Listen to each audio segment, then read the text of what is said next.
os comandantes, foi um projeto muito bem engendrado, muito bem executado. É inacreditável como um projeto dessa dimensão, envolvendo 400 mil pessoas em ruelas estreitas, não tenha havido praticamente nenhum banho de sangue, como se esperava. De qualquer maneira, o Estado fez o que tinha que fazer. Podia ter feito antes, mas acabou fazendo. O desdobramento disso é que vai ser interessante. É isso aí que a gente queria aprofundar a partir Seremos daqui a ou não pouco. capazes de continuar com essa herança? Aí cada revolução tem o Robespierre que merece. Que merece. E aí, professor Gutiérrez, corrobora da visão do professor Sepúlveda ou tem uma opinião própria? Não, certamente, eu vejo que, de fato, o Estado ele precisava dessa demonstração de força. Era inegável, porque no momento em que a economia do tráfico sofre um baque, que é o PP, querendo ou não, ela atinge economicamente e o tráfico é de fato muito lucrativo. A gente recorda que na década de 70, final da década de 70 para a década de 80, quando ainda os comandos estavam no seu embrião, estavam começando a mudar de atividade para a venda para o tráfico de drogas estruturado, nós percebemos que havia muito assalto a banco, muito sequestro, muito assalto a transeunte, muito assalto a carros, enfim.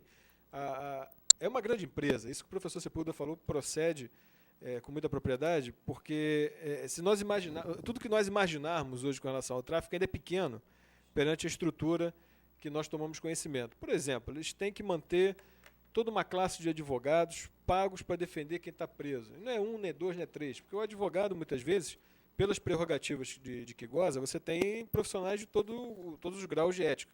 Então tem aqueles que vão profissionalmente defender um cliente, como tem aqueles que são também funcionários do próprio tráfico que vão servir de leve trás de informação, que vão dar essas ordens para esses ataques, enfim, não é só os advogados, os namorados, os parentes. Então você tem que manter toda essa classe profissional paga. Você tem um fundo de pensão para manter a mulher do traficante preso, o filho do traficante preso, a viúva do traficante, enfim. Isso tem um livro muito bacana, que é CV versus PCC, que conta a história dessas duas grandes facções, uma em São Paulo e outra no Rio, que conta. Então, inclusive, eles têm uma máquina financeira por trás, uma máquina assistencial do próprio movimento por trás, que precisa ser mantida. Do momento que você sufoca a principal atividade lucrativa, que é a venda de drogas, vocês reparem que da década de 90 em diante, você diminuiu bastante os índices de sequestro, de assalto a banco, tudo mais, porque a clausura das grandes favelas já oferecia praticamente quase todo o dinheiro que o sistema do tráfico necessitava para se manter. Então, no momento que você atinge isso, claro, vai haver uma reação. Né? E a reação vem por intermédio do terror. Porque o terror, Cláudio, ele é muito eficiente. A gente sempre repara, teve esses carros queimados e tudo mais. Uma pessoa, Cláudio, ou duas, em cima de uma moto, com uma mochila cheia de garrafa PET de gasolina, é capaz de, em 45 minutos, atear fogo numa cidade pequena, por exemplo, como a nossa, atear fogo em 10 carros, em 3, 4 localidades diferentes, 5 localidades diferentes. Isso, para o público, dá a dimensão de que a bandidagem tomou as ruas, nós estamos sitiados. O terror ele é muito eficiente.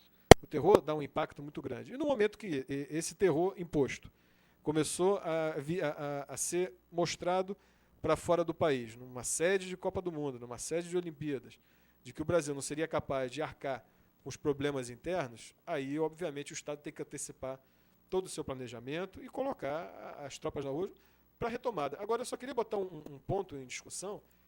Me parece que, eu concordo, foi bastante eficiente, mas acho que uma das coisas que seriam interessantes de serem feitas é como aconteceu na Itália.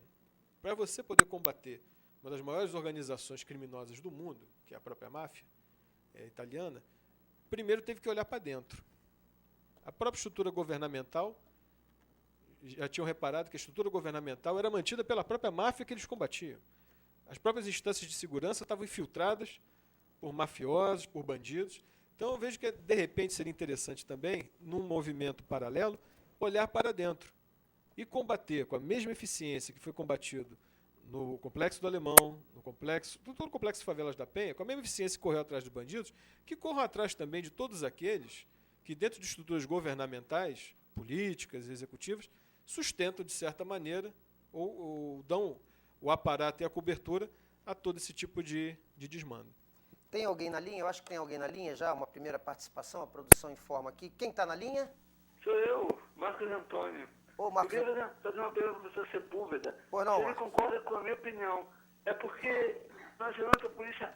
Ai, meu Deus, como é a polícia? Unidade de Tá funcionando polícia lá no pacificadora, Rio, né? eu tô fugindo pra cá. Não é melhor ter blitz na ponte de Niterói? Porque esse ano o bandido realmente não fica por lá, ué. Não vem pra cá, mas não, porque sabemos também tudo pra cá, pra de Esperança, Manuel Correia, tá tudo bonitinho, pô. Realmente, tá uma vergonha isso daí. Tem que ser feito isso aí mesmo, tá? Eu concordo com a opinião dele, mas não acha que agora chegou a hora de estarmos juntos com a polícia para fazer uma pressão para que você tenha blitz na ponte? Entendi, Marcos. Essa questão, inclusive, estava pautada, a gente ia discutir ao final de como seria o que Cabo Frio, né? Quais seriam as consequências disso para uma cidade como Cabo Frio. Mas, evidentemente, o ouvinte tem prioridade e ele acabou antecipando essa pauta, que era uma pergunta que eu pretendia realmente fazer a vocês, mas mais ao final. Aí uma questão, vamos por partes, eu concordo com a preocupação dele, que também é a minha. Afinal, eu moro aqui e eu não gostaria de viver nenhum tipo de terrorismo, pelo menos que eu não possa suportar. Olha, vamos lá. O que ocorre agora é o seguinte. A intervenção, tal como ela se deu, com essa coordenação de vários e diferentes estamentos da segurança, Exército, Marinha, Polícia Federal, a coordenação disso é extremamente complexa e foi muito bem feita, porque, afinal de contas, elas funcionaram.